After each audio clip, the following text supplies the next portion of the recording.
անձի է, մյուսը վնաս անձի է, ու պետք է ներդավանությունը իրականացնել իօգուտ անձի տարբերակով։ Այսքանը վերահաստատում է մեր խնդրանքը, մեր դիրքորոշումը կայացնելու արդարացման վերցիչներով։ Պատվարժան դատարան, ես էլ չի խտրականության մասով հստակեցնեմ, որովհետև իմ համար խիստ կարևոր է այդ հատվածը, որտեղ մեղադրող կողմը ասում է, անընդհատ ասում էին, ես վերջում ենք ասում, վերջում պիտի ա, ճիշտը վերջում, ուրեմն պարզ բան, ուրեմն դա հենց խտրականության մասին վկայող պնդում է։ Մանախը, որ Արտուր Այվազյանն ասում է, Եվս ընդդիմադիր, այս նույնն որ սեգրեգացիայի ժամանակ 1955 թվականին Ամերիկայի կառավարություններն ասել, ինչ խտրականություն, բոլոր սեփամորթերն տալիս սպանում ենք, էլի։ Իսկ այդ խոսքի բանը դուք կիրառում եք բացառապես ընդդիմադիր խոսքի վրա, ու արդեն մենակ մենք չենք։ Բոլոր ընդդիմադիրների գլխին դա կախված է։ Ռոման Բաղդասարյանը քիչ եք բռնել քրեական գործառույթության իր վրա։ Քիչ եք բռնել բոլոր մնացած հայերից, ովքեր այս գործը արել են։ Այսինքն դատանին նայեք ու հանգիստ։ Դատանին, դուք դատանի եք խոսում։ Հա, օքեյ, կներեք։ Ինչի՞ չեք բռնել իշխանական բոլոր այն մարդկանց, ովքեր մեզ են հայում։ Երկրորդ, մանախը հայոյելը լավ արել իմ կարծիքով իր գործն է։ Գնացել է մարդը նստել է դրա համար կամ չի նստել քրեական հետապնդման կամ բան, բայց մանախը մտել է որ քֆուրտ է։ Մենք չենք մտել որ քֆուրտ է։ Մենք մտել ենք մեկ քաղաքական մեր մեկնաբանություններն ենք արել, որի ընթացքում ծայրահեղ քննադատության ենք ենթարկել ու կարծում եմ որ դրա մեջ հանցակազմ չկա։ Այսինքն դեռ խտրականության բացառման մասին խոսալը պատվաժան դատարան կարծում եմ խիստ անտեղին է։ Իրավ կարծում եմ, որ ոչ միայն անտեղին է, նաև ընդհանրապես հերթական անգամ ապացուցում է, որ այո, դա բացառապես կիրառվում է ընդդիմադիր խոսքի նկատմամբ։ Եվ իշխանությունը պաշտպանող մարդկանց սեռական բնույթի հայոյանքներ, թող մենք սեռական բնույթի մի հայոյանք չենք տվել երբեք։ Դες բան չի եղել, ու չի էլ կարա լինի, հետայսու ընդհանրապես, որտեղ եթերով սեռական բնույթի հայոյանքները մեր համար սկզբունքում են անընդունելի։ Մենք տվել ենք որակումներ, որոնց մեծ մասը անգամ հայոյանք չեն համարվում, դա ինչ-որ երևույթ է նկարագրում, բայց դա էլ անց է, դրա մասին չենք խոսում։ Մեր նկատմամբ կիրառվել, ովքեր որ անում են մեզ, ովքեր որ հայոյում են մեզ ավելի լայն լսարաններում, մեր մեղադրանքի մեջ կա մեկնաբանություն, պատվաժան դատարան, որը համարվել է հայոյանք, որը վերջերս Պետրոս Ղազարյանը կիրառել է իմ ու Վազգենի նկատմամբ հմեկի եթերից։ Հմեկի եթերից, այս է խտրականությունը։ Այո, որ Պետրոս Ղազարյանը նստել է 2 ամիս Արմավիրի բանտում մեզ դες բան ասելու համար, որ հիմա էլ կարող ասեմ համարվի խախտում։ Հմեկի եթերից նորից եմ կրկնում։ Այդ ժամանակ ես կասեի կներեք, Այդգար Ղազարյանն էլ է հանցագործ, ես էլ եմ հանցագործ, ընդեղ չգիտեմ, Բագրատյանն էլ է հանցագործ, սաղ ընդդիմադիրները հանցագործ են։ Դուք ճիշտ եք, որտեղ սրանցել եք բռնել, Պետրոսի բռնել եք մեզ քֆուր տալու համար, որը մեր դեպքում քֆուր եք համարել ձեր մեղադրանքի մեջ, բայց Պետրոսը հմեկի լսարանից դա մեզ ուղիղ եթերում ասել է, դա քֆուր չի։ Խտրականությունը սա մասին է, պատվաժան դատարան։ Ու մի քիչ ես էմոցիոնալ դառա նրա համար, որովհետև գիտեք ինչ,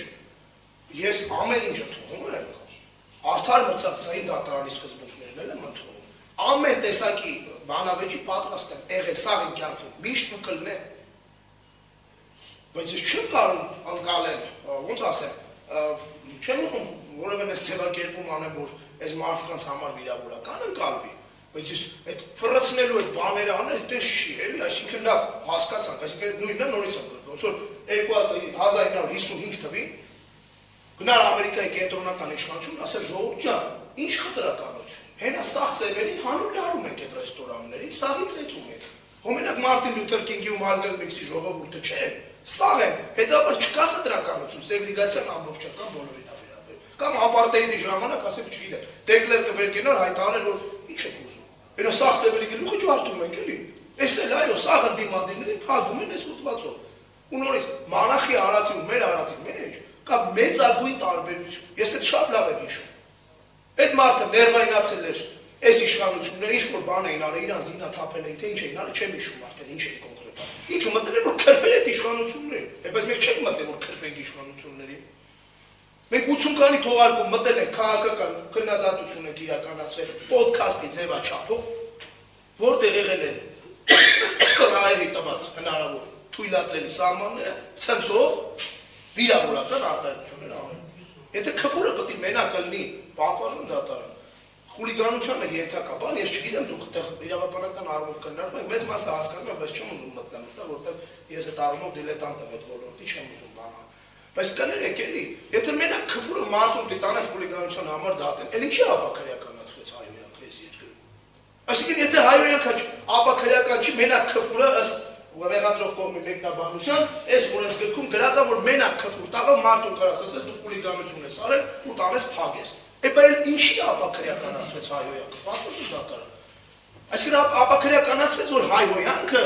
գնա քաղաքացիա իրավական տիրույթ, որ մարդը չհելնի ու ջղայնացած ավտոյի շոֆերը ձեռը դնի սիգնալի հանի քֆուր տա ու գնա նստի որտեղ քֆուրը քրեական է։ Նույնը մեկին պատուանի տակ գա մագը բարձրացնի տես բանի գլուխ սանելու քֆուր տա։ Խուլիգանություն եք անելու, իրան եք բռնելու խուլիգանություն անելու համար, թե իմանալու եք Նարեկ Ցամսոնյանն է ինձ եք բռնել, իհարկե ինձ եք բռնելու։ Այսինքն